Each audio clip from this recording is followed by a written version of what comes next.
Hay muchas cosas que aún no podemos encontrar ni explicar en el cerebro, como por ejemplo la libertad, cómo tomamos las decisiones, cómo podemos crear un mundo mejor. These facts provide a very important framework for us to begin to understand how training the mind may impact neuroplasticity and epigenetics in ways that can support enduring well-being. Podemos entender que la regulación de la expresión de los genes, que la epigenética, que la neuroplasticidad y esa bondad innata no solamente son fuentes de esperanza, sino fuentes de sustrato científico. We know that a mother who behaves in a more nurturant, loving way toward her offspring actually induces epigenetic changes in the brain and body of those offspring which persist, often for the individual's entire life and even past to 1 or 2 subsequent generations.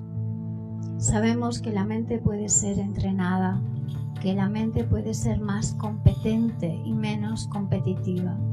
The research shows that when we train our mind in these kinds of ways, we can become more emotionally balanced, learn to better regulate our emotions.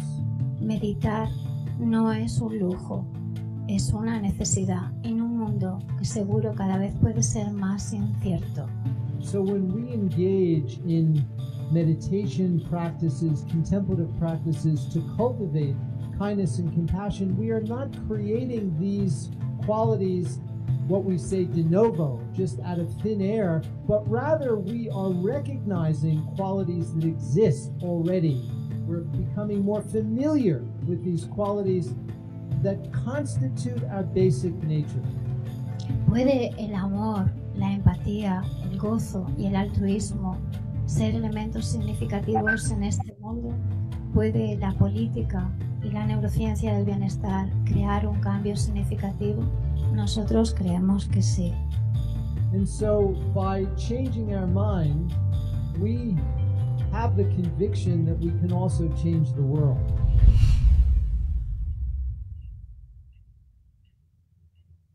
Buenos días a todo el mundo y bienvenidos a un nuevo capítulo de la ciencia del bienestar. Buenos días, Antonella. Es el capítulo número 59. Buenos días, Maite, Eugenia y muchos otros que estáis aquí cada mañana. La ciencia del bienestar, capítulo número 59. ¿Qué día es hoy? 3 de diciembre. Es un día importante para dos grandes sectores que siempre tocamos en el programa. El primero es que es el Día Internacional de los Discapacitados para la Disabilidad.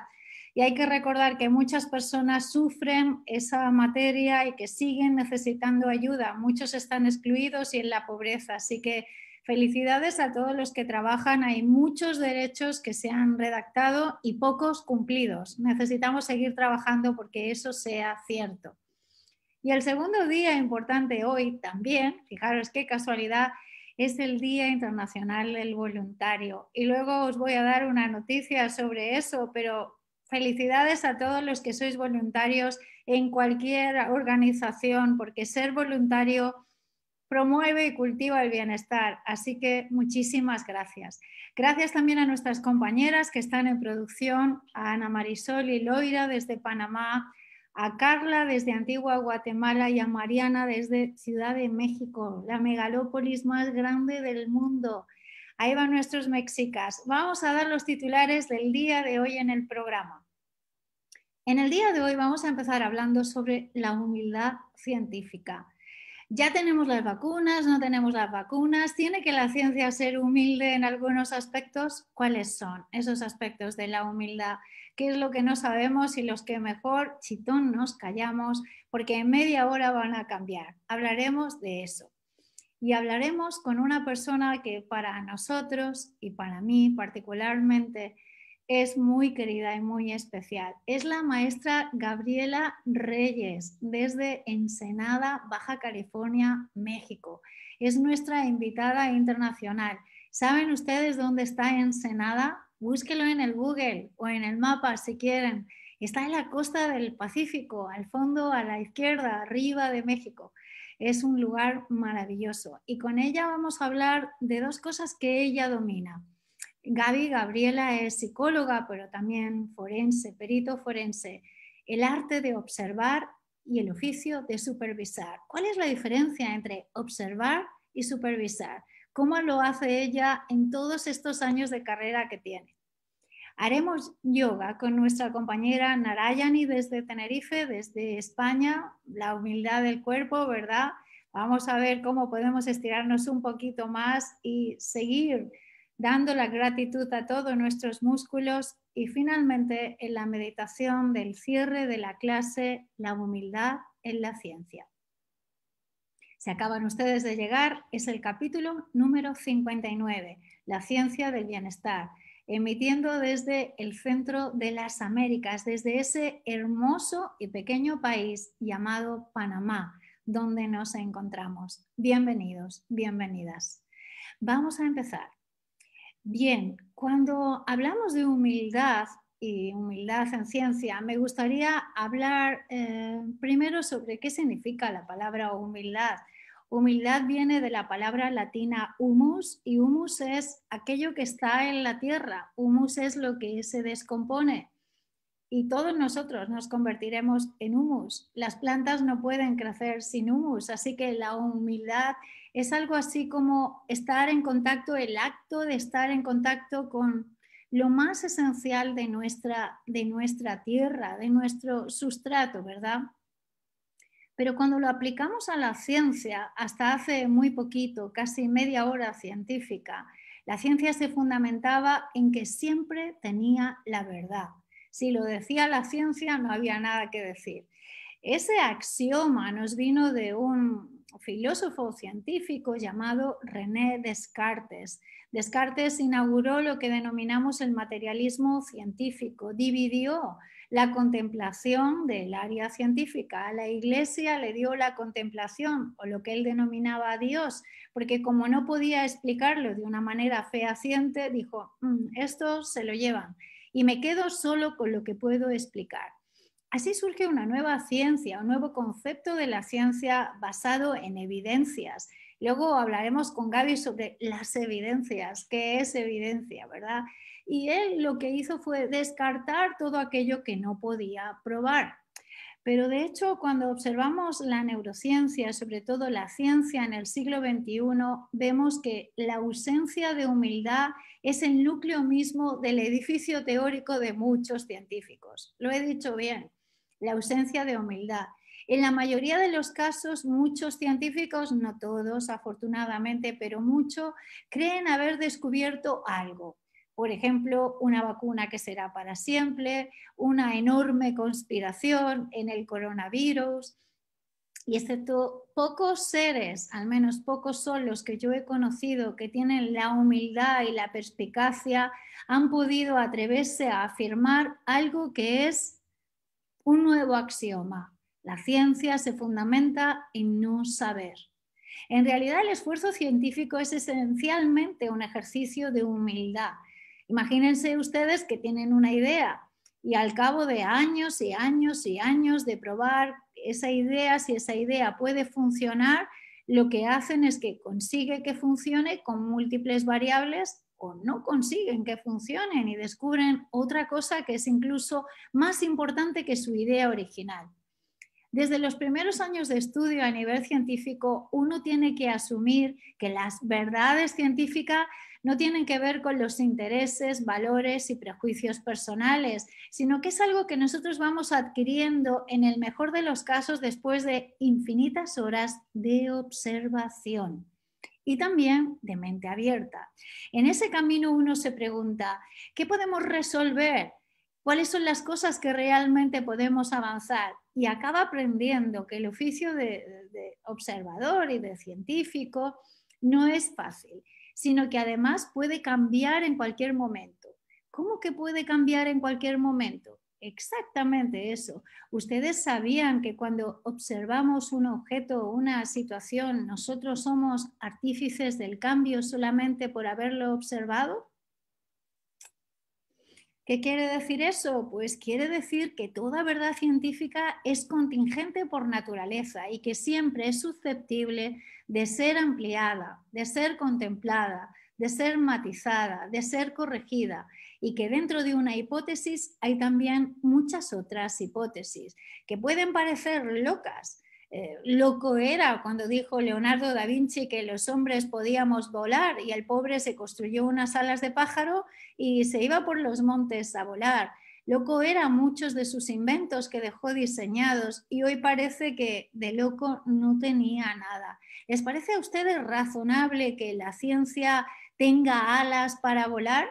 Yo creo que no, que esa es la auténtica naturaleza de la humildad de la ciencia.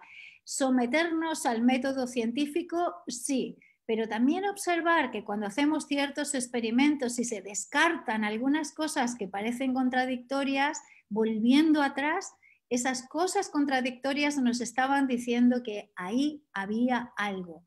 No estaríamos siendo humildes si no contribuyéramos a que la ignorancia a veces es la base de la felicidad de muchos y el oscurantismo también. Déjenme ser más preciso. Creo que el científico y la científica, muchas mujeres ya estamos en ciencia, debe de estar abierto a que en el futuro aparezcan explicaciones mucho más completas sobre lo que es una de nuestras hipótesis. Imagínense ustedes si no hubieran estado abiertos los griegos a la geometría del espacio. No hubiéramos nunca aprendido que Euclides o Pitágoras nos había dejado muchas fórmulas todavía por resolver. Por ejemplo, si los experimentos confirmaran alguna vez la teoría de las cuerdas, otro día hablaremos de la teoría de las cuerdas, querría decir que en realidad existen diferentes dimensiones espaciales. Solamente tomé café esta mañana, café de Panamá, por cierto.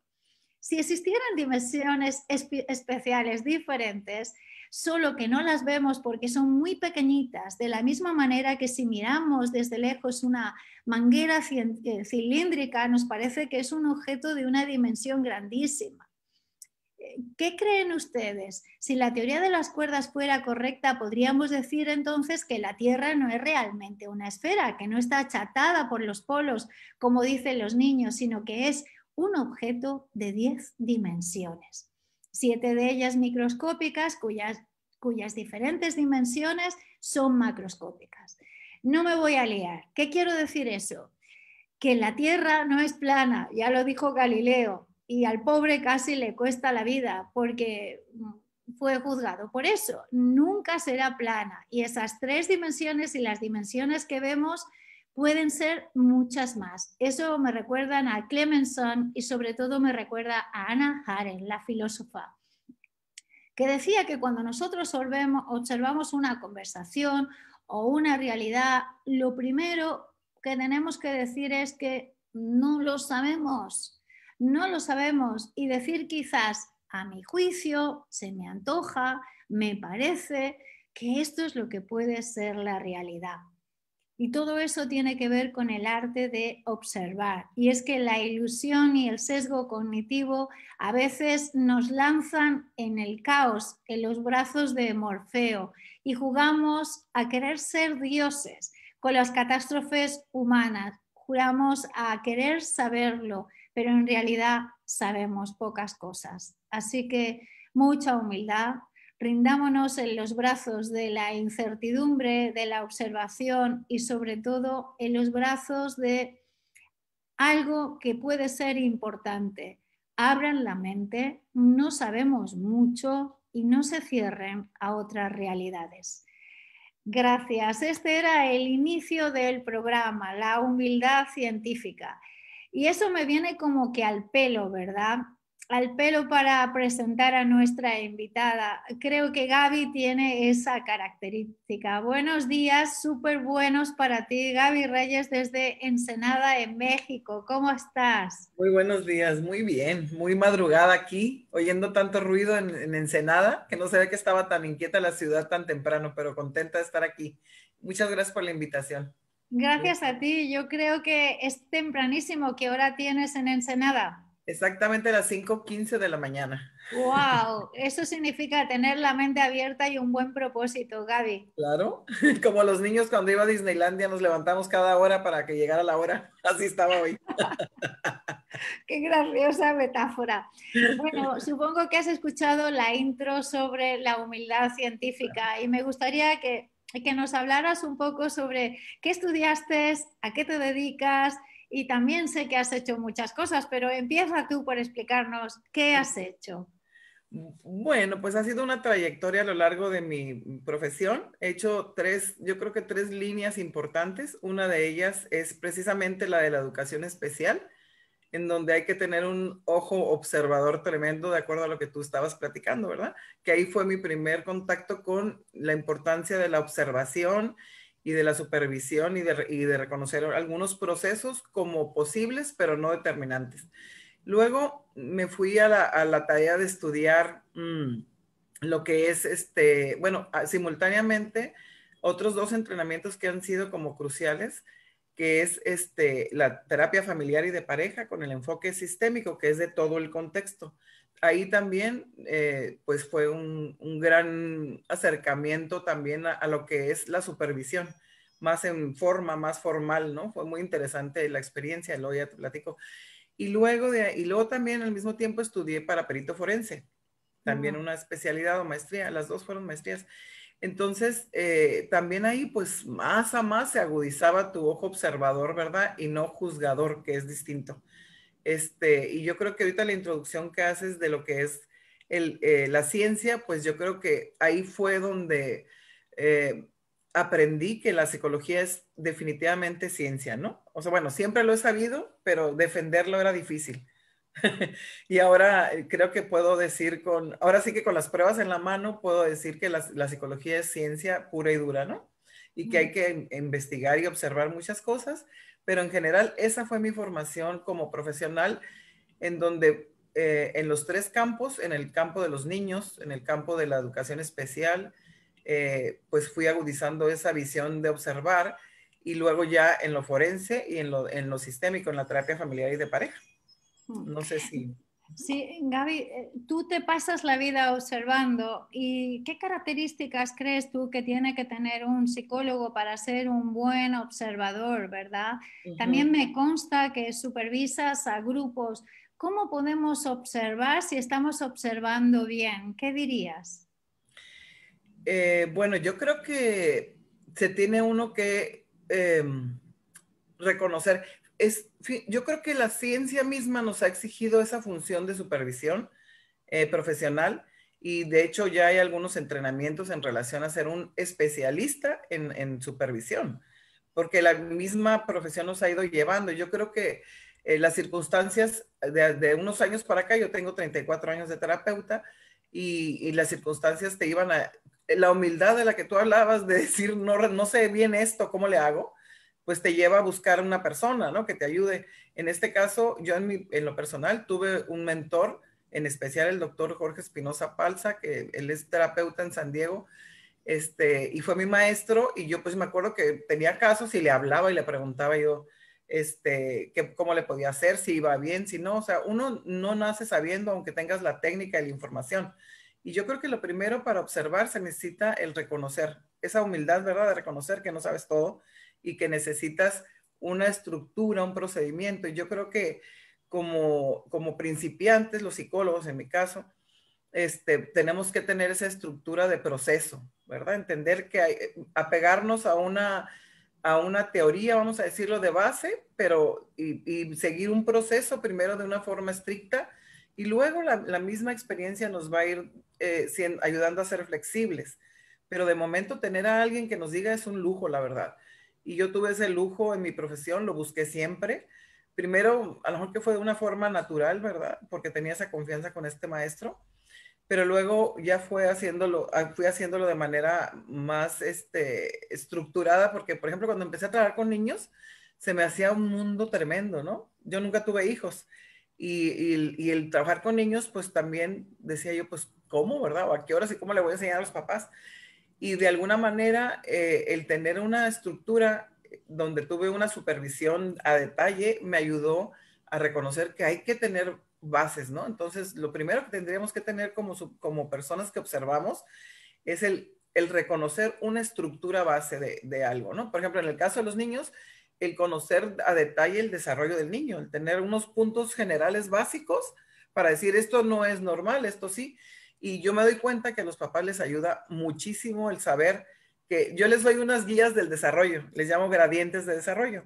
Y les digo, si se sale de esto más o menos, ¿verdad? Ni para atrás ni para adelante, ustedes no se preocupen, si no se sale de esto, vamos bien, porque los papás son muy nerviosos, ¿verdad? Y creen que todo es muy raro o malo, o que no lo están haciendo bien. Entonces, me acuerdo muy bien que los gradientes, esa guía del desarrollo, les ayuda a entender ese proceso normal y luego ya también entender qué cosas se están desviando y cuándo tenemos que pedir ayuda. Y yo creo que como observadores, esa parte la tenemos que ver con las personas, trabajamos con personas. Y la neurodiversidad es tal que tenemos que tener mucha apertura y mucho criterio de no juzgar, solo observar, ¿no? Yo eso es lo que puntualizaría con tu pregunta. Eres docente en algunas maestrías, diplomados en México, me consta, y también fuera de México. A veces en las facultades no enseñamos suficientemente a observar y a tener esa mirada amplia. Gaby, ¿qué es lo que más te ha ayudado a ti a mantener la mirada amplia? ¿Cuál es tu práctica? ¿Cómo mantienes una mirada amplia? ¿Cuándo dice uno, ya sé todo lo que tenía que saber, ya no estudio más? ¿Crees que hay que seguir estudiando? Pues yo pienso que sí. O sea, ahorita tengo 34 años de terapeuta y sigo sintiendo que no sé nada, que tengo que seguir preparándome. Yo creo que como seres humanos, no hay, bueno, como seres humanos, primero tenemos unos grandes retos como personas, ¿no? Primero, nosotros. Y yo creo que dos vertientes son importantes en el sentido de esto que dices, de hasta cuándo tenemos que parar de estudiar o de prepararnos. Una es crecer como seres humanos, ¿verdad? Entender que somos personas, que tenemos nuestros propios retos como en nuestra personalidad, en nuestras experiencias de vida y que constantemente estamos enfrentando situaciones y vernos a nosotros mismos como personas. Y luego la otra, al paralelo, pues es estudiar, porque lo que yo he aprendido y lo que yo he visto del comportamiento humano, me acuerdo de algún maestro que decía que la conducta humana era muy fácil de entender, sobre todo en forense lo decía el doctor Caballero, que era muy fácil de entenderla. ¿Y por qué? Porque éramos como todos éramos muy humanos, ¿no? Por decirlo de alguna manera. Sin embargo, la gran diferencia que yo veo es el contexto. Y yo creo que ahí es donde tenemos que estarnos actualizando constantemente. Por ejemplo, para mí el encontrarme con la neurociencia ha sido un parteaguas en mi profesión. ¿En qué sentido? En que tenía yo mucha información y experiencia terapéutica y yo siento que pues me fui formando y eso me dio mucha seguridad. Esas supervisiones, o sea, al principio era una vergüenza que te grabaran, que te vieran trabajando y que te criticaran la pura verdad, era horrible, pero luego fue la gran experiencia de mi vida en ese sentido y desafortunadamente no todos tenemos la humildad de vivir eso. Yo lo viví obligatoriamente, me daba mucha vergüenza porque mi profesión me lo pedía, el entrenamiento en psicoterapia. 800 horas supervisadas, son maestros diferentes aquí viendo todo lo que haces, oyendo tus sesiones de terapia y es fuerte, pero luego se hace tan común y además tan agradable el acompañamiento de alguien que sabe. Y regresando un poquito a esa parte de cuándo tenemos que parar, yo pienso que nunca. Yo creo que cuando me encuentro con la neurociencia, me da unas respuestas tremendas de lo que yo alcanzaba a ver y que no podía explicar a los demás, ¿ok? Que no sabía cómo decirles. Yo decía, esto pasa, esto va a pasar, o esto podía alcanzar a ver en los procesos de los pacientes, o clientes o usuarios, como ustedes le quieran decir. Pero luego la neurociencia me dio una estructura de realidad y esa es la parte que digo yo, pues ¿cuándo voy a parar de estudiar? Nunca, porque la neurociencia va avanzando, la neurociencia sobre todo de la conducta y la salud mental, que es lo que a mí me implica estarme preparando constantemente en forense y en psicoterapia, ¿no? Por ejemplo, cuando yo estudié forense me decían, pero ¿por qué vas a estudiar eso, no? Fue hace 20 años. Y me decían, ¿por qué vas a estudiar eso? Porque el crimen ha cambiado, la forma de hacer la criminalidad ha cambiado y tenemos que estar preparados y entender por qué están sucediendo estas situaciones tan diferentes, ¿no? Y yo creo que nunca podemos parar de acuerdo a tu pregunta, nunca podemos parar de prepararnos y tener esa humildad, ¿verdad? Me gusta mucho una frase que tú usas siempre, esa mente de principiante, como si fuera el primer día que vas a trabajar y que necesitas saber todo lo que necesitas saber y estudiar. Eso diría yo, tener siempre esa mente de principiante. Yo creo que me voy a morir estudiando y preparándome porque esto hay mucho todavía. Claro, quisiera rescatar parte de tu trabajo como forense, ¿verdad? Cuando observas una realidad y observas a un niño y observas también esas gradientes, también puedes observar que hay unas tendencias, Gaby, ¿no? Sí, Y todos sabemos que las tendencias se nutren del contexto, como dijo Bandura, y como Andrés dice Cortés. la epigenética. ¿Te has encontrado alguna vez un niño de aquellos que tú dices, gracias que observé sus gradientes, no ha acabado siendo esto? O gracias a que no lo observé y no lo vimos, fíjate lo que pasó. Has podido reflexionar en tantos años de profesión con niños, ¿verdad? Que llegaron a ser adultos y que quizás se han convertido en algo que uno admira o en algo que uno dice, wow, nos podríamos haber fijado en que esto estaba ahí. Ujú.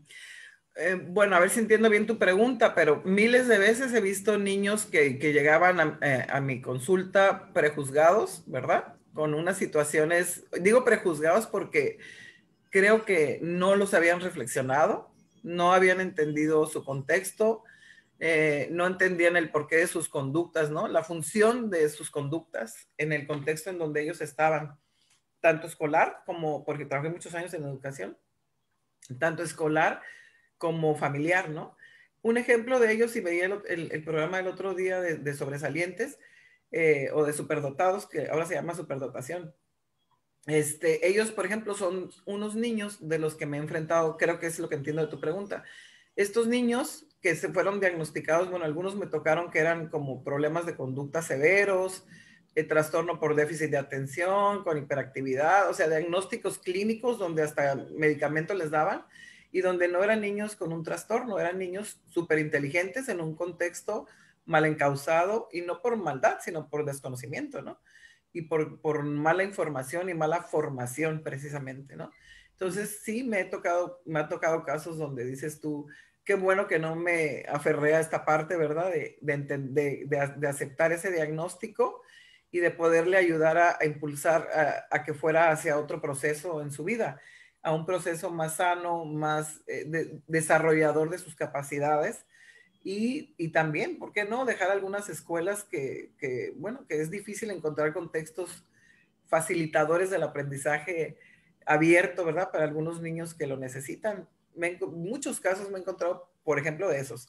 Otros también niños, hablando de la discapacidad, ahorita que es el día de la discapacidad, niños que tienen muchos recursos, aunque tengan alguna discapacidad, y que eran tratados como personas que no tenían nada que dar, ¿verdad?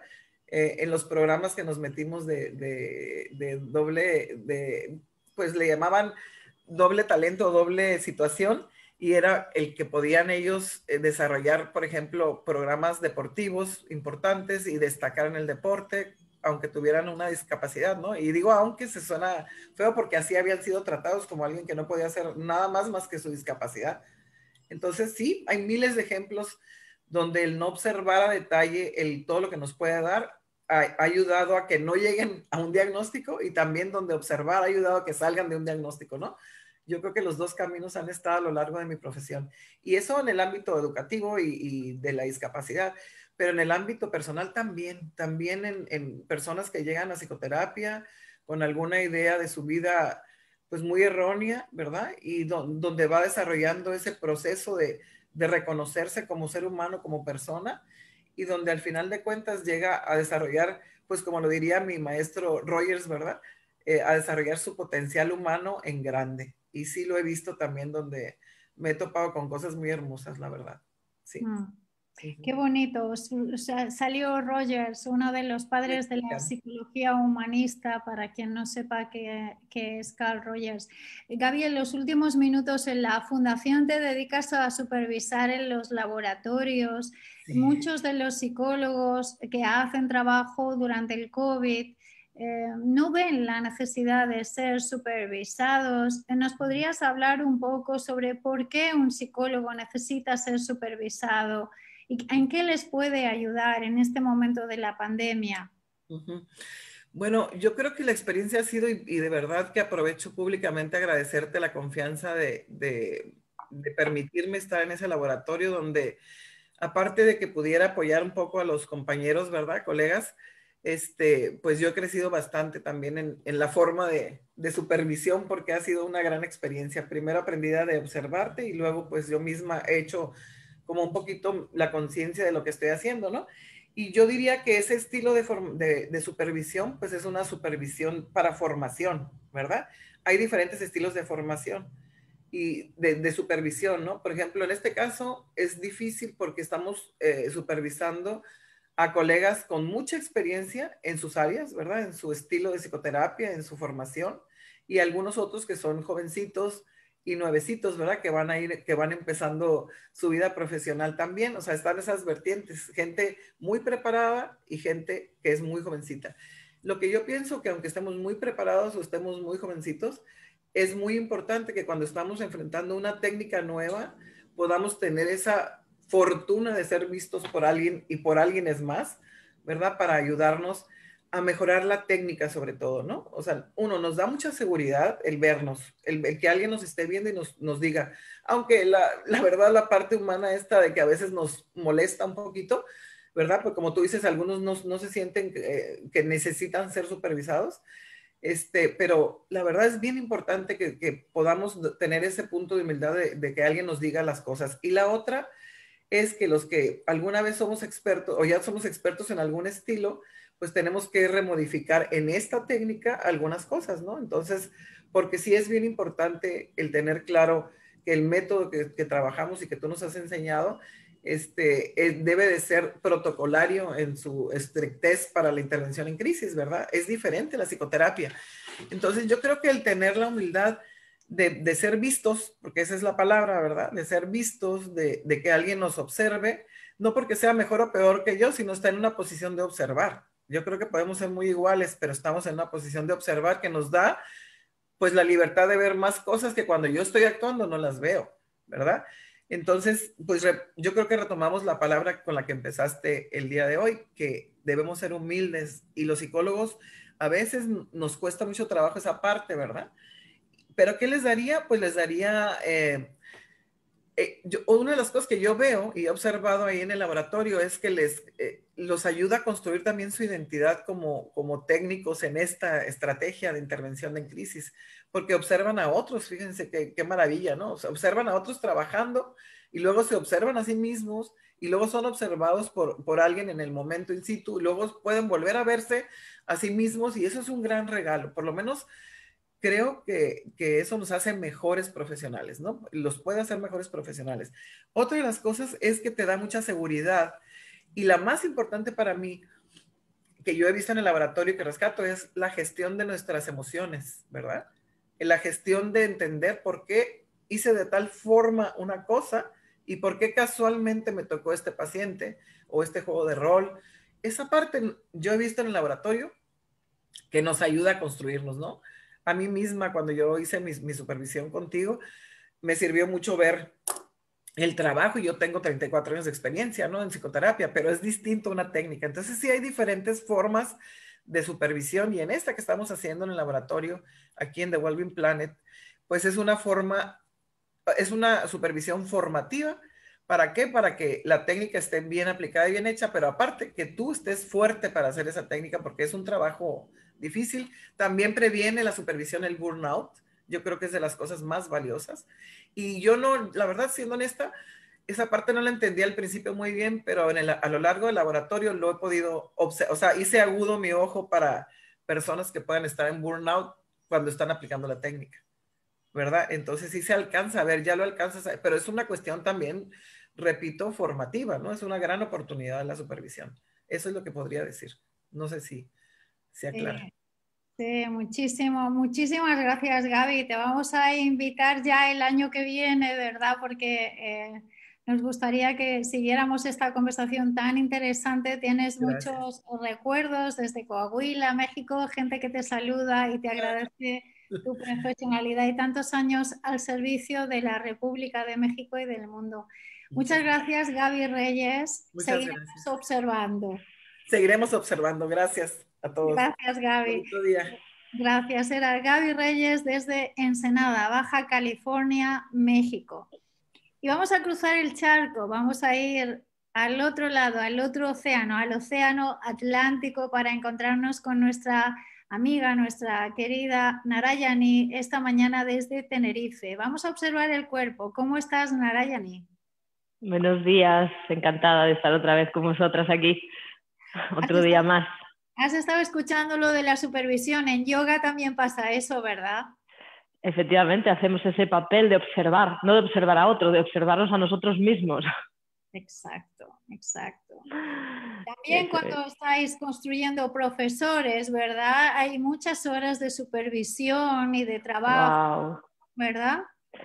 Sí, además hay un trabajo, yo lo veo como un trabajo doble, porque estás formando a personas para que luego ellos den clases, pero estás transformando, estás viendo la transformación de la persona como persona, no como futuro profesor. Es una supervisión en partida doble, como supervisión para que luego esa persona sea capaz de dar unas clases correctas, pero también está supervisando cómo está siendo su propio proceso de transformación.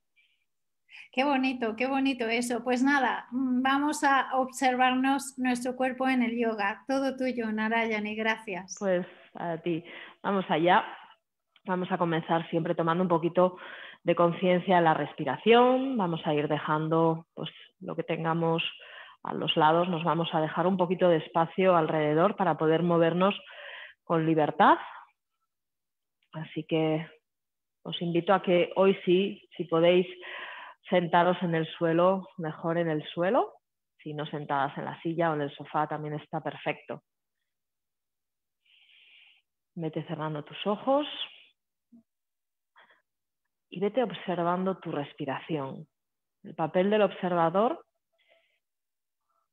es mantenerse al margen de lo que está sucediendo. Tu cuerpo está respirando y tu mente observa cómo es ese proceso de entrada y de salida del aire, sin querer dirigirla hacia ningún lado, sin hacer respiraciones más largas, sin intervenir para nada en su proceso natural. No es fácil, porque basta que yo os diga que no intervengas para que queráis intervenir. Es como a los niños que se les dice, no puedes coger aquello, y cuando te das la vuelta, el no por delante, para ellos es, qué curioso, seguro que es interesante. Vamos a trabajar ese aspecto de observar, dando un pasito hacia atrás, intentando solamente ver, sentir y percibir el aire entrando a través de tus fosas nasales y saliendo a través de tus fosas nasales. Aquí vas a descubrir si la respiración es lenta, si la respiración es rápida, si la respiración es profunda, notas completo movimiento en el abdomen y en el pecho, o si tu respiración es superficial, notas como si solamente respirabas en la parte alta. Todo eso es información.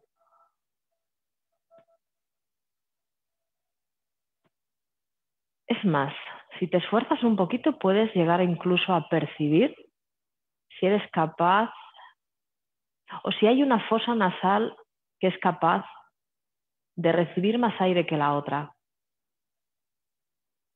De la misma manera puede ser que una fosa nasal deje que el aire salga con mayor facilidad.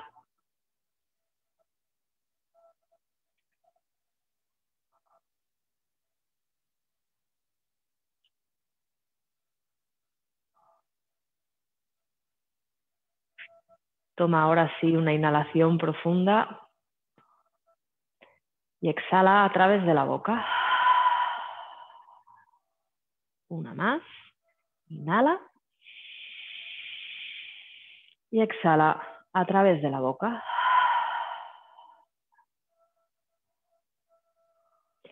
Y vamos a ir poquito a poco tumbándonos boca arriba.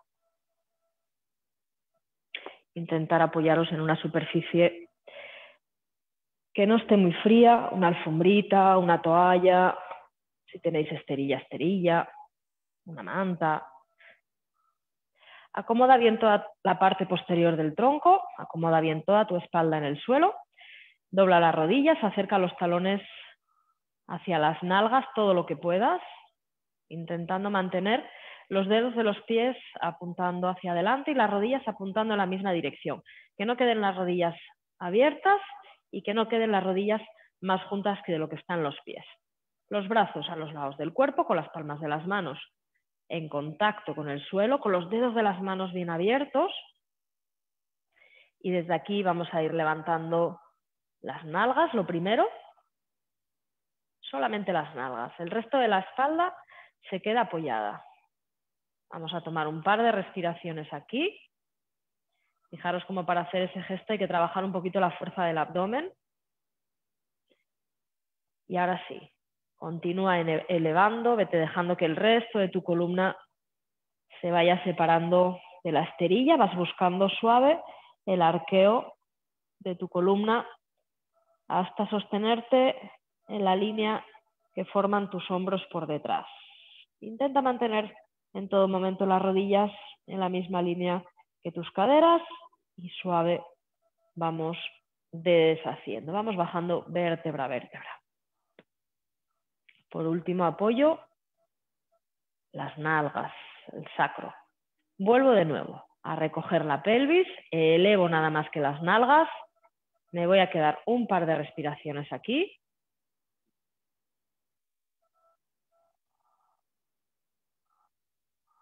Y vuelvo de nuevo a ir elevando, a ir abriendo el pecho, buscando el arqueo de la columna.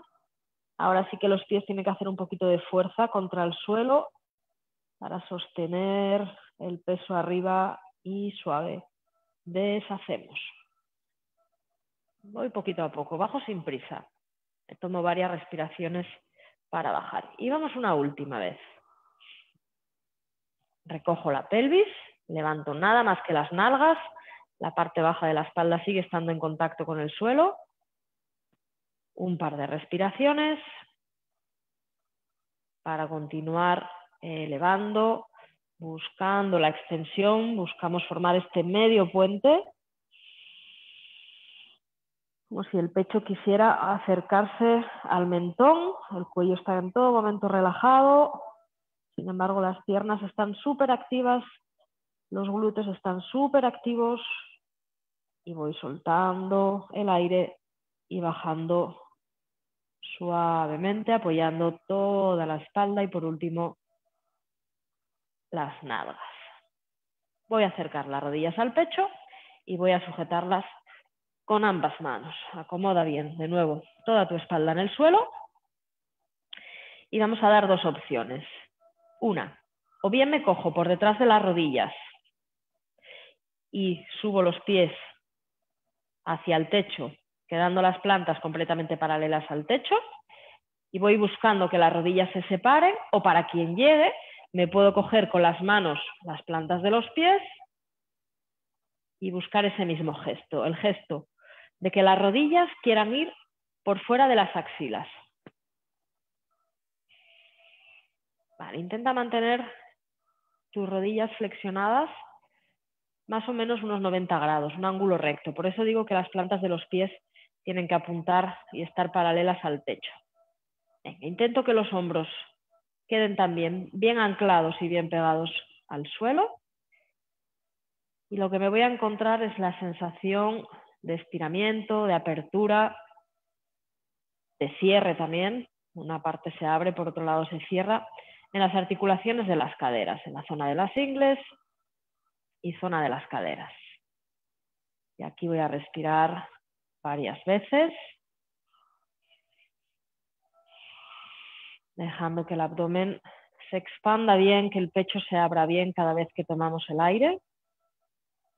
Y dejando que mis pulmones se vacíen por completo, alargando la exhalación y aprovechando ese momento de soltar el aire para dejar que el cuerpo se relaje un poquito y las caderas sigan progresando. Una respiración más. Y si tienes las plantas de los pies sujetas, los sueltas. Si tienes las rodillas cogidas por detrás, sueltas las rodillas, cierras las piernas, abrazas las dos rodillas hacia el pecho. Y vamos a colocar brazos en cruz con las palmas de las manos hacia arriba y vamos a apoyar las plantas de los pies un instante en el suelo. Vamos a levantar el trasero y lo vamos a llevar hacia la derecha. Vamos a quedar un poquito torcidos ahora, torcidas. Vale, vuelvo a acercar las rodillas hacia mí, hacia el pecho, y las voy a dejar que las dos caigan hacia la izquierda. Muy despacio, voy dejando que vayan bajando suave. Con tu mano izquierda puedes apoyar tu mano izquierda sobre las piernas para dirigir ese movimiento de acercar las piernas al suelo.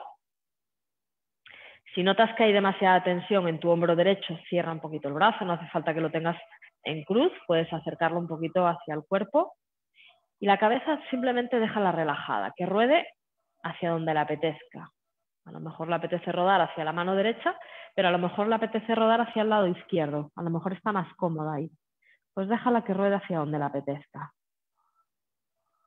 Buscamos ahora la sensación de estiramiento también a nivel de la cadera, pero desde otro lado, desde el lado de fuera. Al mismo tiempo que hay un pequeño componente de torsión en la columna. Vamos descomprimiendo todas las vértebras. Para deshacer, volvemos primero con la pierna derecha arriba, cerramos la izquierda, apoyamos plantas en el suelo y recolocamos la postura. Nos volvemos a poner lineales, bien alineados. Vamos a levantar las nalgas y a trasladarlas un poquito hacia la izquierda ahora. Traemos rodillas al pecho y muy despacio vamos a ir dejando que las dos piernas caigan hacia la derecha. Relajo el cuello, que la cabeza ruede hacia donde le apetezca. Y si queréis, con vuestra mano derecha encima de la pierna, dirigiendo ese movimiento, incluso ayudando a que esa pierna que queda por encima, que es la izquierda, se vaya relajando. Si hay mucha tensión en el brazo izquierdo, cierra un poquito la distancia con respecto al tronco. Y aquí sostengo mi respiración cómoda, todo lo cómoda que la propia postura me deje.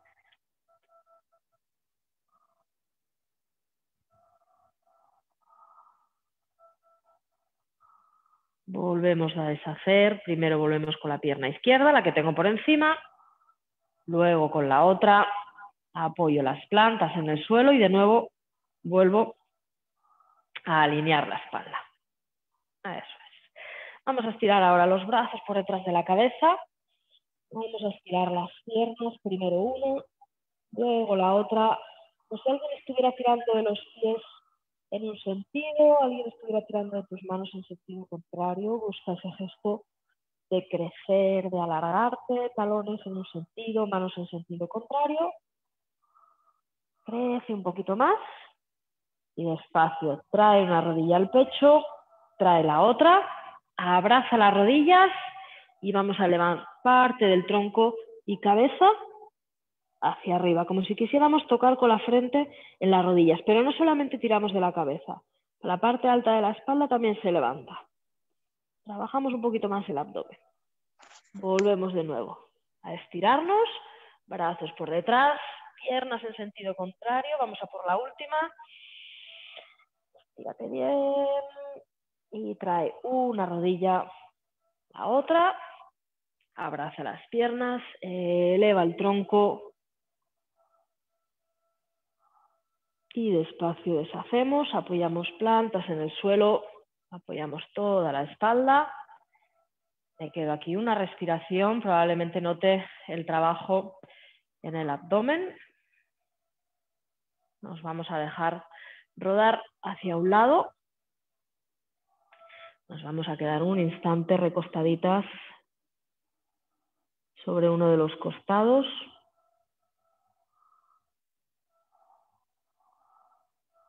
Y desde aquí, con la ayuda de la mano que tenéis por encima, nos vamos a ir incorporando para volver a sentarnos de nuevo como al principio de la clase, de la mini clase, con la espalda erguida, hombros relajados, ojos cerrados. Y de nuevo observando las sensaciones que pueda tener después de estos ejercicios, después de estas posturas, después de estos estiramientos. Y sobre todo agradeciendo la oportunidad de poder hacer la práctica. Desearos que tengáis buen fin de semana. Os dejo con Concha y con la meditación. Om Shanti. Om Shanti, muchísimas gracias, Narayani, y tú también. Gracias, que estés muy bien. Pues vamos a continuar en esta misma posición que nos ha permitido la clase de yoga y amablemente les invito a cerrar los ojos.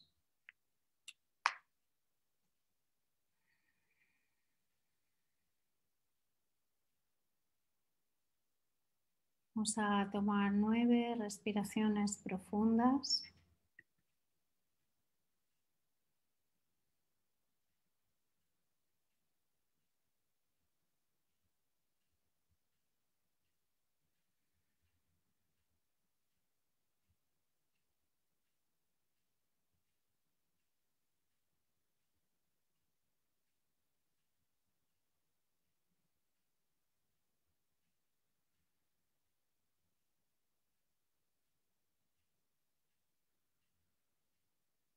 Si sientes que estás presente, levanta la mano derecha y amablemente colócala en tu corazón. Colócala como si fuera la primera vez que tocas tu pecho.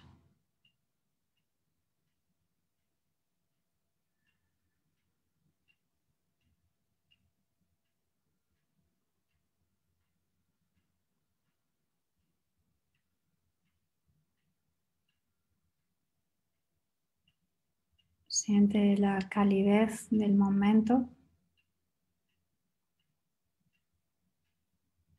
los latidos cardíacos y la respiración que sube y baja.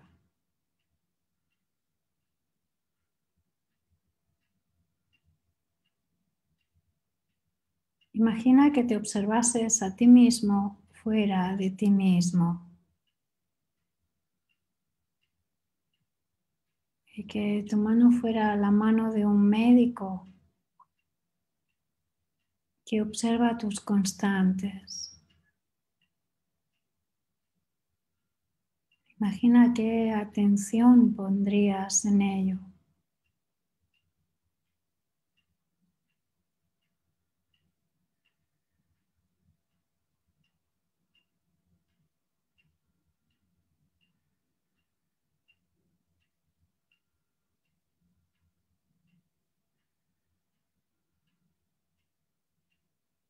Siente cómo se siente que varía la observación de esas mismas variables.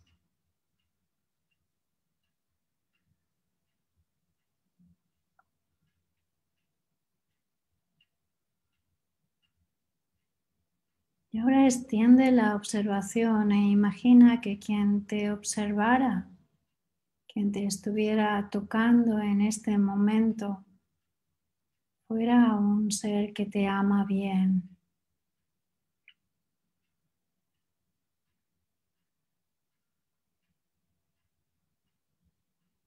Y al tocarte con tan solo los latidos, tan solo sintiendo tu respiración,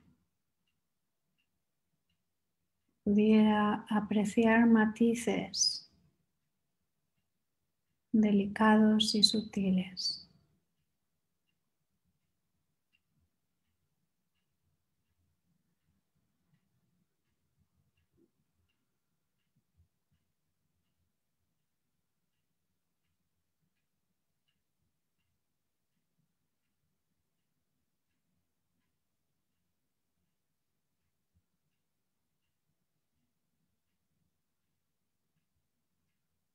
Y ahora extendiendo un poco más la observación, vamos a imaginar que quien nos tocase fuera la imagen misma de la compasión. Y siente cómo responde tu cuerpo cuando quien te toca es la imagen de la compasión.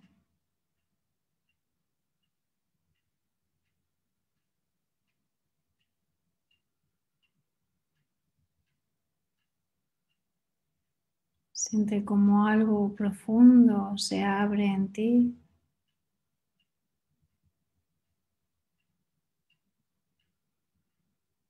Siente cómo te sientes al ser observado.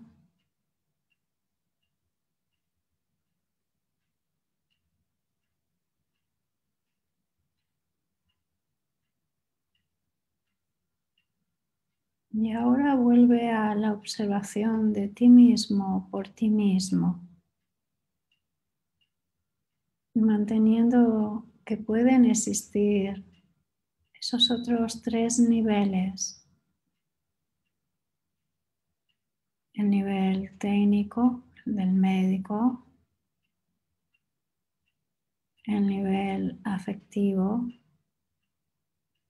persona que nos ama bien, y el nivel compasivo.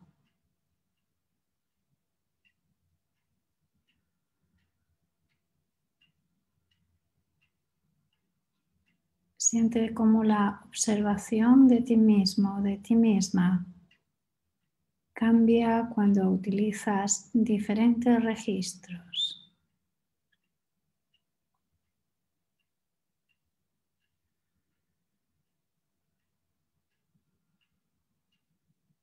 Y ahora en la siguiente respiración retira la mano del pecho.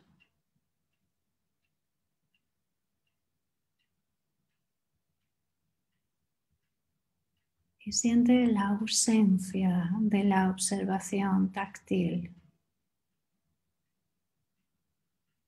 Y ahora vas a imaginar o a evocar cómo se siente sentir los latidos, sabiendo que están ahí y sin poder tocarlos. Siente la ausencia de la observación directa.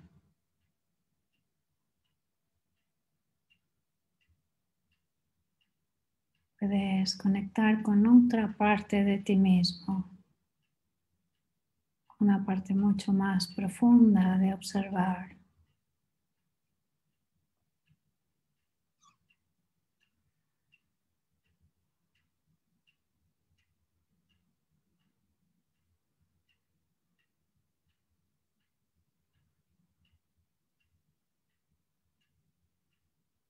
Y ahora de nuevo vuelve a colocar la mano en el corazón y respiramos profundamente.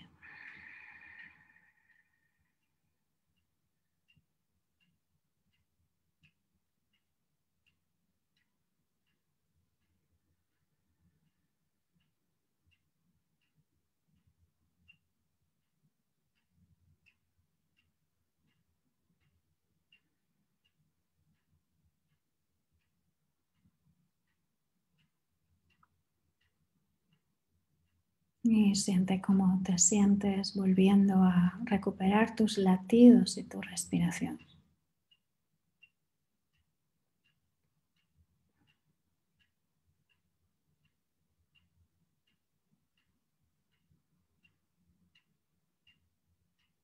Abrimos poco a poco los ojos.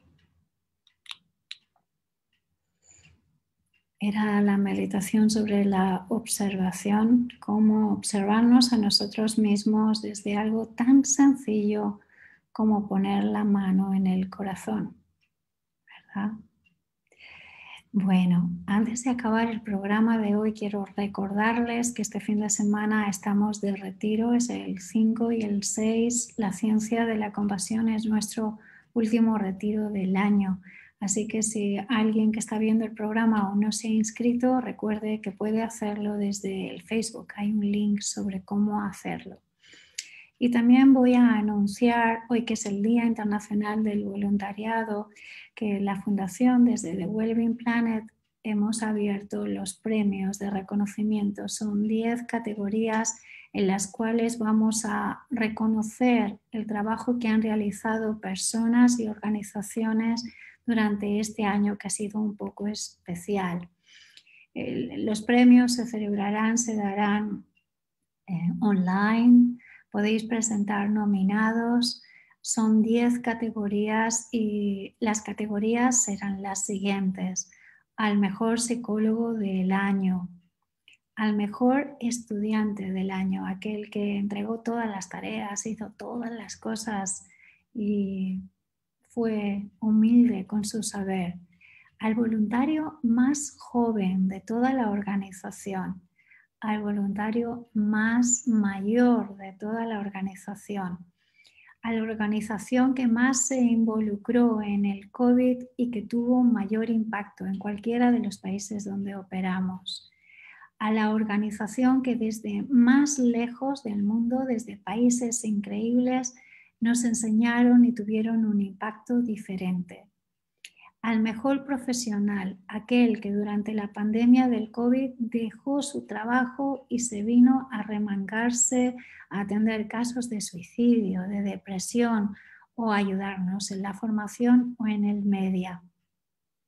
A la mejor organización promotora de la lucha contra el cambio climático, los refugiados, la violencia contra las mujeres, la protección de la niñez, el género, la discriminación racial o social, y un premio especial, un Accessis. Os invitamos a participar en esa ceremonia. Es una ceremonia virtual el día 11 de diciembre a las 4:30 de la tarde, hora de Panamá. Es un acto donde estaremos todos los miembros de la Fundación, el Dr. Richard Davidson y yo. Entregaremos virtualmente los premios y los premios estarán presentados por nuestros jóvenes voluntarios. Son los jóvenes de la Fundación los que van a dirigir el año. Pues muchas gracias por compartir nuestros mejores deseos para el día de hoy, lo que queda de día, que estén muy bien, y gracias por estar aquí, por la confianza, por la humildad, por estar presentes. Nos vemos mañana, que estén muy bien.